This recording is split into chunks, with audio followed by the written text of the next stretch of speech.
sekarang Indonesia dalam mudah-mudahan tidak mendapat kehendak Allah ya 5 tahun ke depan secara fakta pemilu akan dipegang oleh orang-orang yang memiliki disabilitas. Saya mesti katakan begitu. Ya, kita akan punya pemimpin yang memiliki disabilitas kuadrat. Satu adalah orang, mohon maaf, yang sudah mengalami disabilitas secara fisik dan kognitif.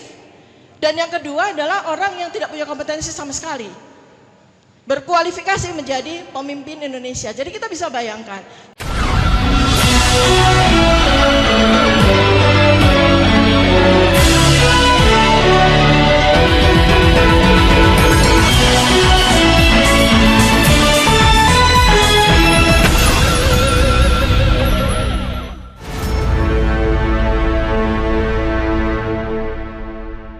Assalamualaikum warahmatullahi wabarakatuh. Saya Herzbun Arif dari Forum News Network.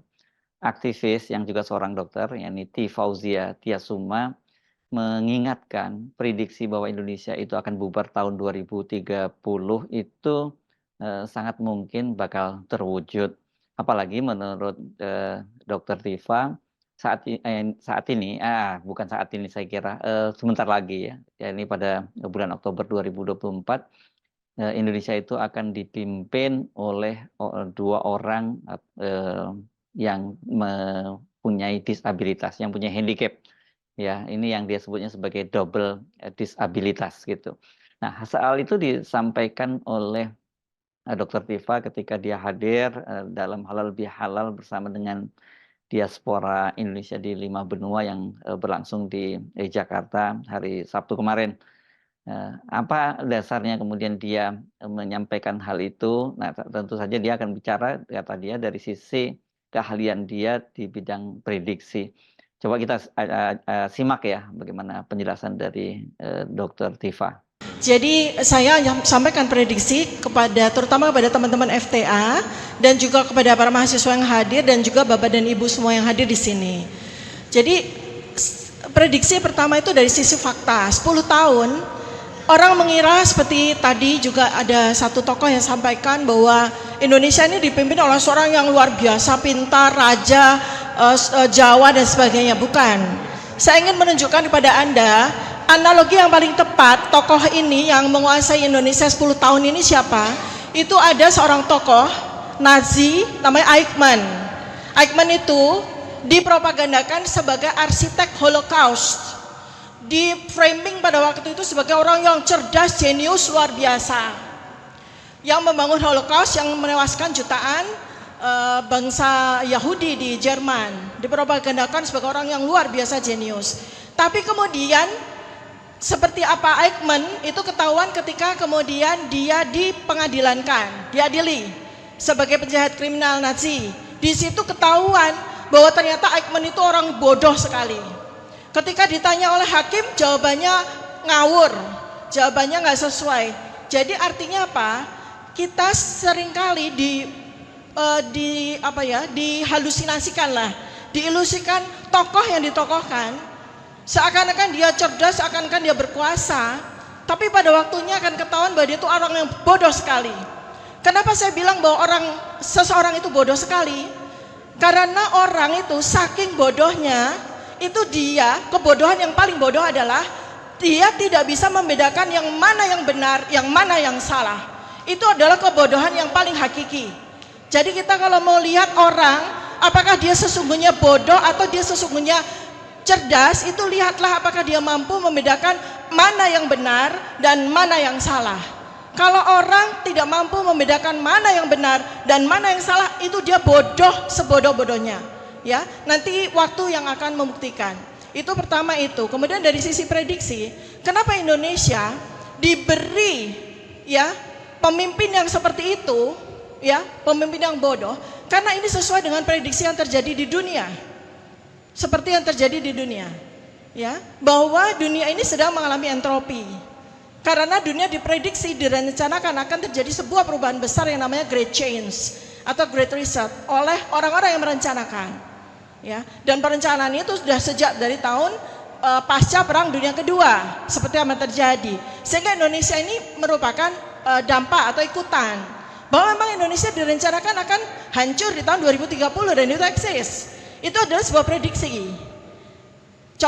Kita melihat ya bahwa selama pemilih Indonesia, selama rakyat tidak bergerak, selama rakyat diam saja, maka tahun 2030 Indonesia sudah nggak eksis anymore.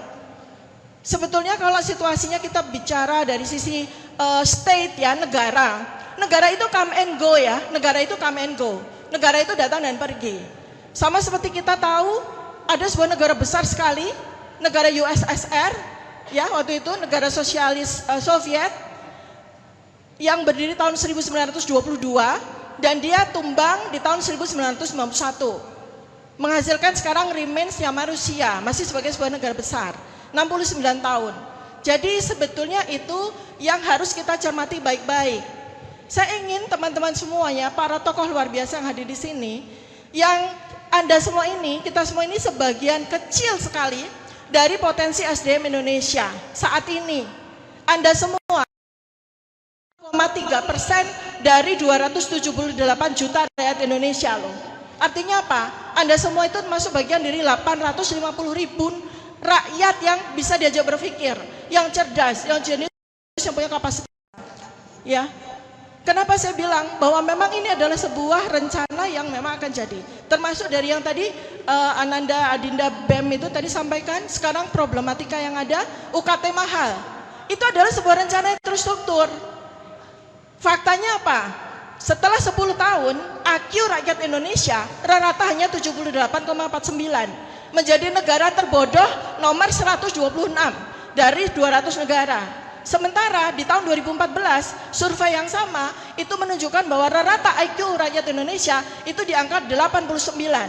Artinya berarti terjadi decrease, terjadi penurunan IQ 11 poin selama 10 tahun. Bayangkan saja, itu yang ada di Indonesia sekarang.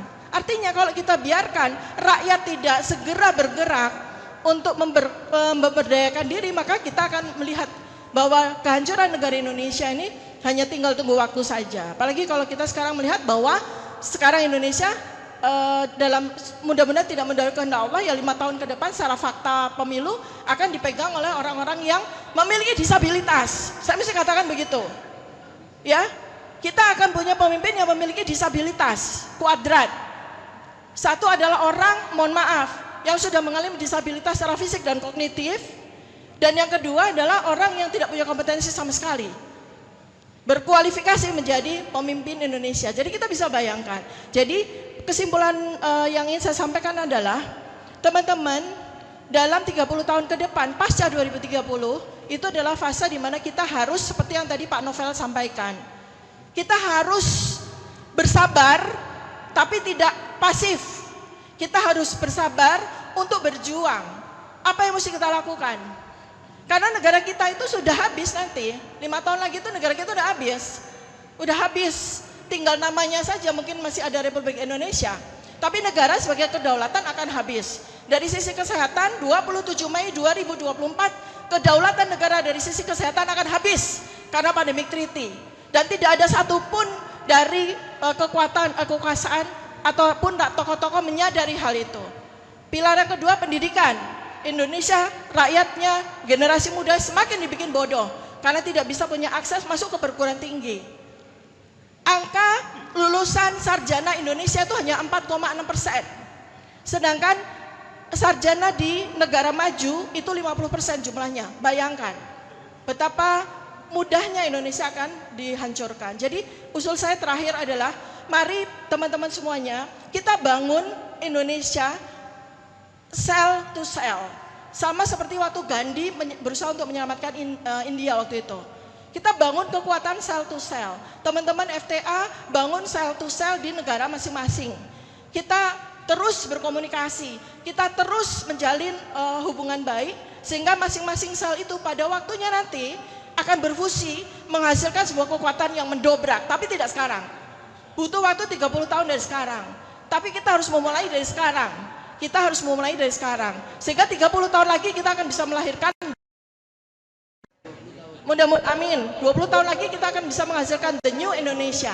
Saat ini kita berjuang dari sel to sel. Demikian yang ingin saya sampaikan. Mudah-mudahan bermanfaat bagi kita semua. Assalamualaikum warahmatullahi wabarakatuh. Saya kira sebenarnya bukan hanya Dokter Tifa ya yang memandang, masa depan Indonesia itu dengan, pesimis. Ya salah satunya karena tadi itu bahwa, proses pemilu 2024 kemarin seperti juga yang dikatakan oleh, PDIP atau dinilai oleh, PDIP sebagai pemilu yang terburuk sepanjang sejarah itu menghasilkan pemimpinan yang sekarang yakni, Prabowo dan Gibran. Saya kira banyak yang menyoroti terutama pada sosok Gibran yang ini kan bagaimanapun dari sisi, usianya Pak Prabowo tadi kalau disebut, sudah dalam tanda petik ya disabilitas oleh Dokter Tifa ini kan berkaitan dengan faktor usia dan sangat mungkin, Pak Prabowo itu tidak bisa meneruskan, kepemimpinannya di tengah jalan dan artinya itu ya Gibran yang akan melanjutkan. Sementara Gibran ini kalau dari sisi, proses pencalonannya sendiri kan dia sudah disebut sebagai anak haram konstitusi, sementara dari sisi kapabilitas dia sebagai seorang pemimpin, ya ini banyak yang mempertanyakan karena satu, latar belakang pendidikan dia yang tidak cukup memadai juga, yang kedua juga pengalaman dia di bidang pemerintahan yang sangat terbatas dan harus menahkodai negara sebesar Indonesia dengan problematika yang luar biasa berat karena kita tahu bahwa pemerintahan Prabowo Gibran ini akan dihadapkan dengan persoalan-persoalan yang sangat serius, mulai dari persoalan ekonomi, kemudian fiskal, dan juga geopolitik global.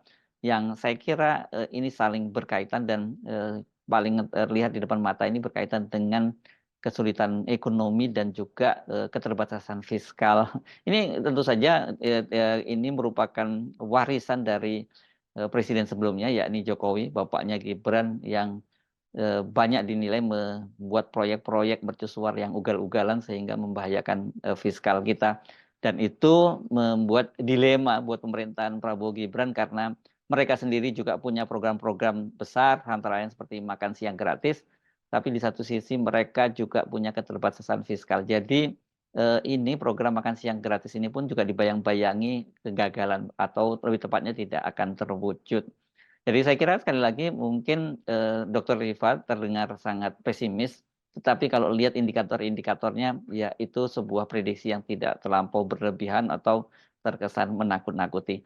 Saya Arsy Munarif dari Forum News Network, sampai jumpa lagi. Wassalamualaikum warahmatullahi wabarakatuh.